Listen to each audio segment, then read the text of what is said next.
The phone screen glowed in the dim evening light. Emma's thumb moved in a tired, endless scroll. A wedding, a promotion, a perfectly curated vacation sunset. With each image, a familiar weight settled deeper into her chest, a dense fog that made the air in her own quiet apartment feel thick and heavy.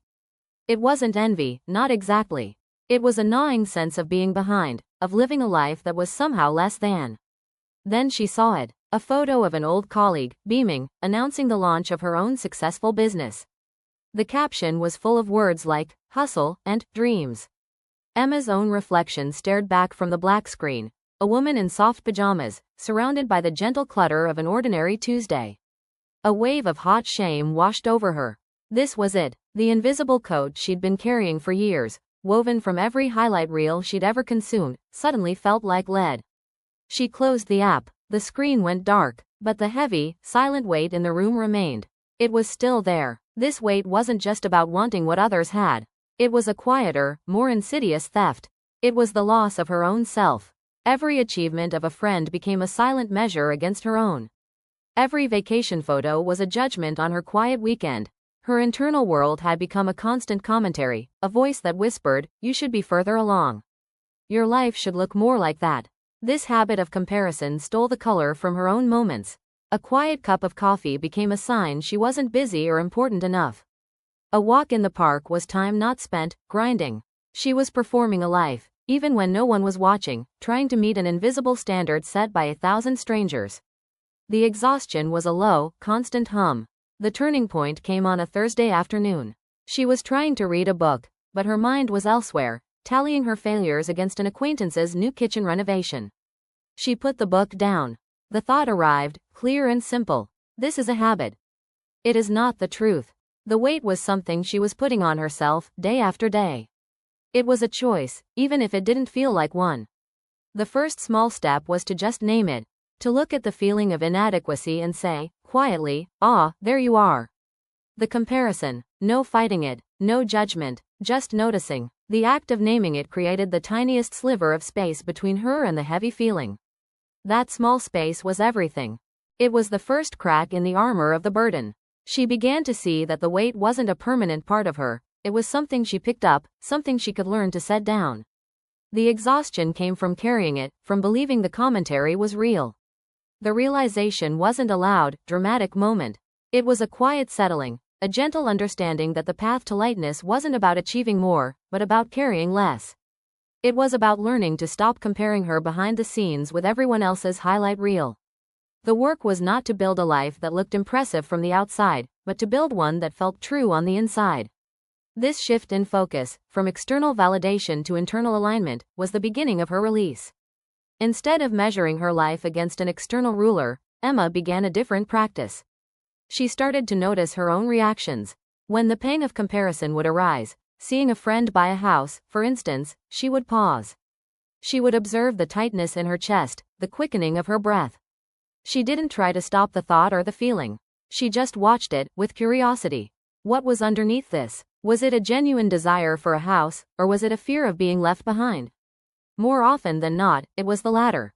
This practice of noticing opened a door to her own genuine desires, which were much quieter and simpler than the loud demands of comparison.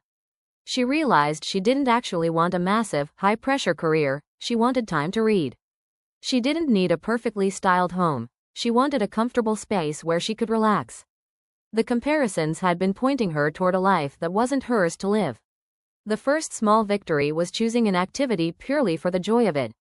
On a Saturday, instead of feeling she should be doing something productive or share-worthy, she spent an entire afternoon painting. She wasn't good at it. The colors were muddy, the shapes awkward. But for those few hours, there was no audience, real or imagined.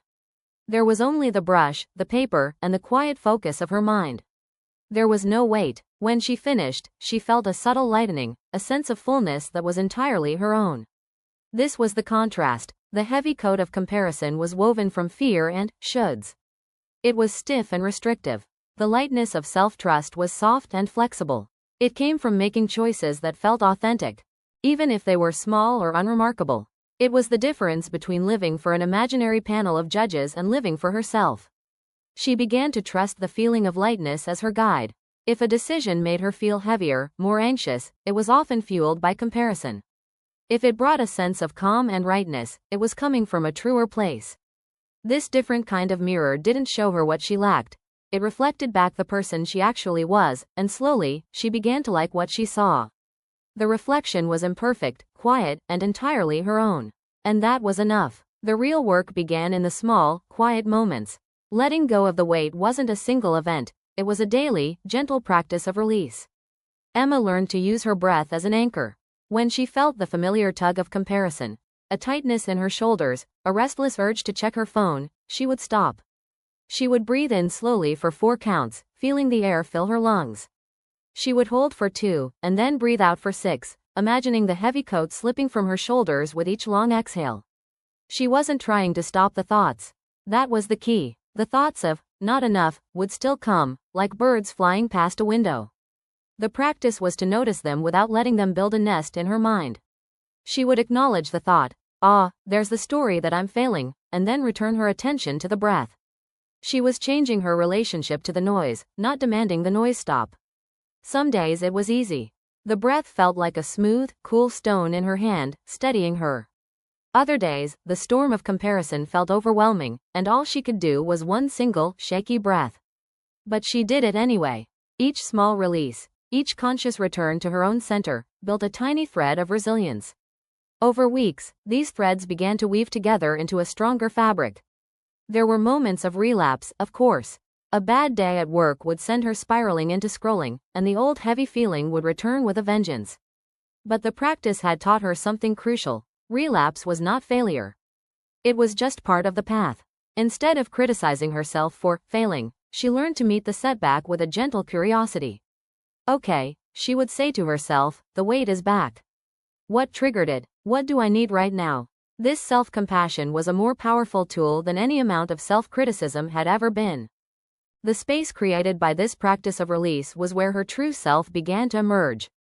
It was like clearing away thick vines to find a forgotten garden. Without the constant pressure to be someone else, she discovered her own quiet rhythms. She found she liked waking up early to watch the sunrise. She rediscovered a love for old, simple recipes. The person who appeared was calmer, more present. She was no longer performing a life for an audience. She was simply living her own. Weeks later, almost without thinking, Emma opened the social media app again. The same stream of images flowed by. The weddings, the promotions, the perfect sunsets. She watched them scroll past. But something was different. The sharp, stinging sensation of inadequacy was gone. In its place was a quiet observation. She could appreciate the beauty in her friend's vacation photo without it feeling like a judgment on her own life. She could feel genuine happiness for a colleague's success without it diminishing her own. She realized the weight had been optional all along. It was a burden she had chosen to carry, a habit of mind she had reinforced every time she measured her insides against someone else's outsides. The images on the screen hadn't changed. She had. The journey was hers alone, and comparing its pace or its scenery to anyone else's was like comparing the path of a river to the flight of a bird. They were simply different. There was no faster or slower, no better or worse. There was only her own path, unfolding one step, one breath, at a time. Emma sat in her apartment, the morning light warm on her skin, feeling light and present in a way she had forgotten was possible. The journey back to herself had begun with a single, conscious breath. I encourage you to notice when you feel that familiar weight of comparison. See if you can offer yourself the same gentle practice of release. Your path is yours alone. Subscribe for more stories about finding this kind of quiet, inner peace.